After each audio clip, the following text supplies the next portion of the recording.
Ipinaliwanag ng franchise law expert na si Attorney Rolex Suplico kung bakit walang violation sa prangkisa ang SMNI. Oh, bakit nga ba? Si Suplico ay bahagi ng defense panel na network sa pagdinig ng House Committee on Legislative Franchises. Una, sa ipinaliwanag ni Suplico, ang bintang ng violation sa change of ownership o sino yung may controlling interest sa network na kung may pagbabago man ay dapat raw ipaalam sa Kamara.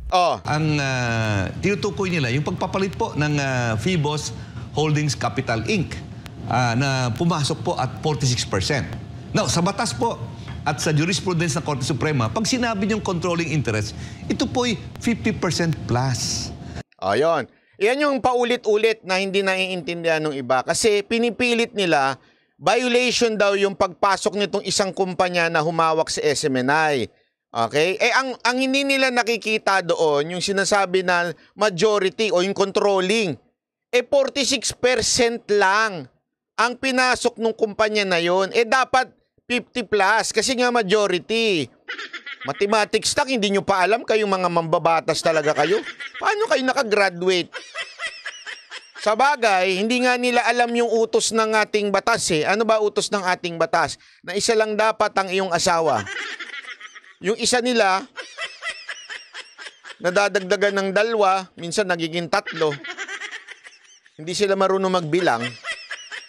Iba ho ang 46%. I-compare mo sa 50%. Siyempre, alayo naman ng 46 sa 50. Alam mo yan ang bagay na hindi nyo malulusutan. Ako nakita ko na to eh.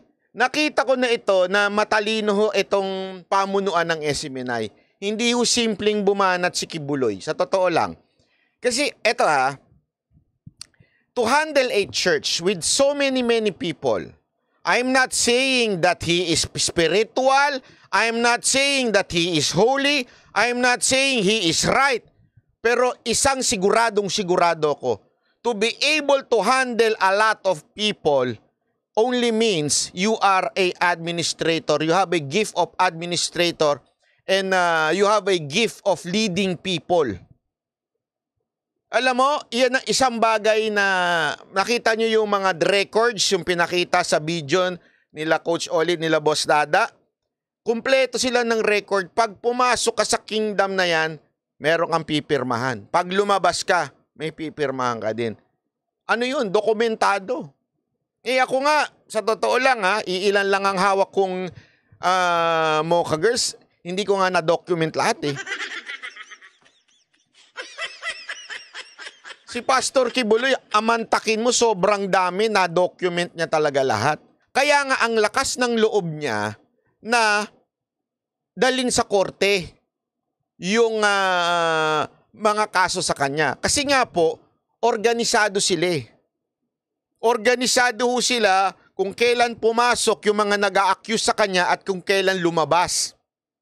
May pirma. May release order. Dinaig pa ang gobyerno. Hindi ito, walang biro ito. Maniwala ako kay Sangi, kaya nga sabi ko, itong tao na to parang pwedeng maging mayor o pwede. Kasi magaling siya sa organization eh. Mahirap yan. Mahirap yan. Maniwala ako kayo sa akin. Ako nga, mag-organize lang ng trip. May Europe trip kami, US trip. Para lang i-organize ko lahat ng ticket, i-organize ko lahat ng kung saan mag-check-in, kung saan ang kontrata. Hirap na ako, ilan lang yun. Ito, na-organize niya through delegating well yung mga bagay-bagay. So sa tingin ninyo, hindi niya magagawang kung sakasakali man na organisado ang pag-ayos ng SMNI? Ayan, nabutasan tuloy ito mga mambabatas, kaya lang hindi tinatanggap ng mga congressman yung dahilan nito ni attorney. Kahit sobrang obvious na. Plus, mayroong 46% na stocks o higit 300 million pesos na investment ang Phoebus Holdings Capital Incorporated o PHCI sa SMNI na tinutukoy ni Attorney Suplico, habang 53% stocks o nasa 347 million pesos na investment naman ang investment ng Kingdom of Jesus Christ o KOJC na siyang major stockholder ng SMNI. Pag 46%, walang controlling interest. Therefore, there is no need to secure the prior approval of Congress. Yun kasi yung pinagpipilitan eh. Bakit daw nagpalit ng ownership nang hindi man lang sinabihan ng Congress since sila yung nagbibigay ng franchise? There was no, hindi nga controlling eh. Meaning, ang may-ari pa rin kay OJC pa rin. Yun ang pinagsasabi. Sinagot rin ni Attorney Suplico ang issue ng red tagging na siyang inaakusa ng mga makakaliwang witness ng Committee on Franchise. Pati na ang issue ng fake news matapos tanungin ng isa sa mga program host ng SMNI na si Jeffrey K. Eric Celis kung totoo bang 1.8 billion pesos ang travel funds ng Office of the Speaker sa taong 2023. Pag titingnan mo yung batas, nakalagay doon, deliberate, no? Or willful. Wala namang willful o deliberate doon eh. In fact, in so many instances, including sa harapan po ng Committee on Legislative Franchises, si K. Eric Celis po ay humingi ng paumanhin. No? Siya po yung humingi po ng sorry po siya sa harapan ng committee. Ang tao nagsusorry ay wala pong deliberate doon. At kung ito naman po ang patakaran natin na lahat na pagkakamali, isasara natin ng stasyon, wala na hong matitirang stasyon sa buong Republika ng Pilipinas. Correct. Sa dami-dami ng pagkakamali ng mga ibang istasyon, sa dami eto, isa lang naman yung talagang idinidiin nila yung sinabi ni Ka Eric, which is nagtatanong pa siya. Hindi deliberate yun. Nagtatanong nga siya. Sige, sabihin na natin, kasi yan ang sinasabi nila, medyo malicious yung pagtatanong. Sabihin na natin, there is something wrong. Doon. Isang host lang naman yun. Pwede naman nilang idemanda yun ng solo. Bakit entire SMNI?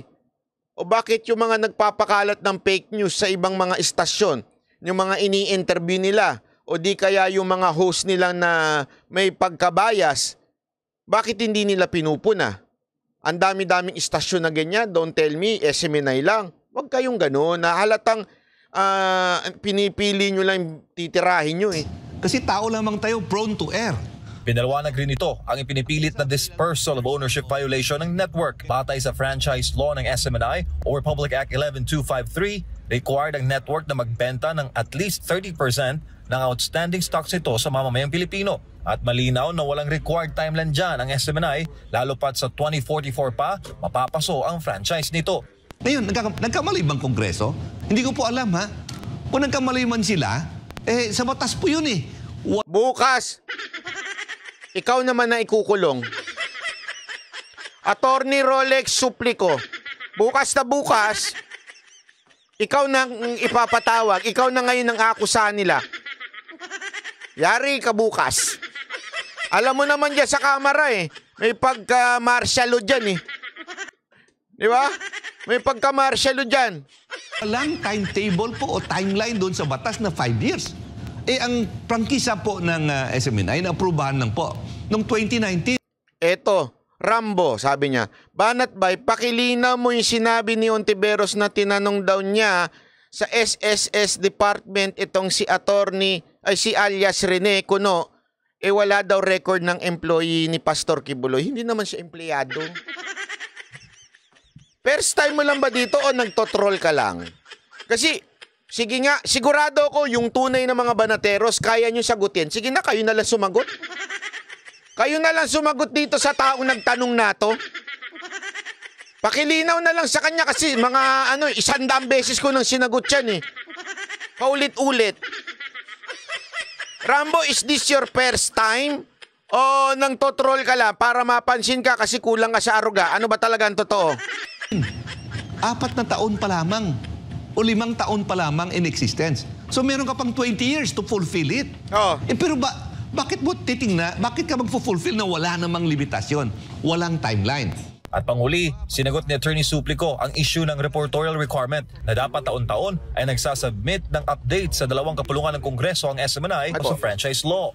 Sa unang hearing pa lamang, umamin na ang committee secretary na nagsubmit ang SMNI ng kanyang reportorial requirements. At ang nagkasunod po ng provision doon, nakalagay doon ng failure, ang penalty, 500 pesos per working day lamang. Hindi revocation. So hindi ko malaman bakit pipilitin nila na i-produce o pilitin lang makikita ang wala sa batas. Late part ng Siyempre, Alam mo, Attorney Sublico, sa totoo lang, ang tunay naman na dahilan, kasi tinitira nyo kasi yung ano nila, Panginoon nila na si Tamba. Alam mo naman yung Panginoon nila. Alam mo kasi, pagka mga ganyang mga laki sa alta sa syudad, yung mga elite, yung mga oligarch, yan mga sensitive ho yan. Pag binanatan mo ho sila, umiiyak kagad. Siyempre, magsusumbong yan sa mga bataan nila. Sasabihin nila dun sa mga bataan nila, pagtanggol nyo naman ako. Gawa naman kayo ng resolution supporting me. Mga iyakin kasi ang mga peking Panginoon nila eh. Mahinang nila lang. Manamana lang yan sa pamilya nila. Oo. Madaling masaktan. Yan ang totoo. Alam mo, maniwala ko kayo. Yung mga yan, madali ho masaktan ho yung mga yan. Kaya ho ganyan yung mga style niya mga yan. Sa totoo lang, sila ho ay mga weak, ika nga. Sila ho ay talagang, alam mo na, yung iyakin. Kaya tingnan mo, pinagtatanggol siya ng mga tauhan niya, yung mga balalay niya. Yung mga enge pera, ganun.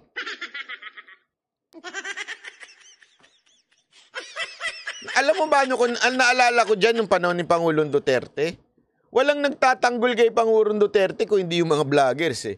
Kasi yung iba, alam na ng mga kaibigan ni Pangulong Duterte na hindi niya kailangan ipagtanggol. Malakas na tao yan si Pangulong Duterte.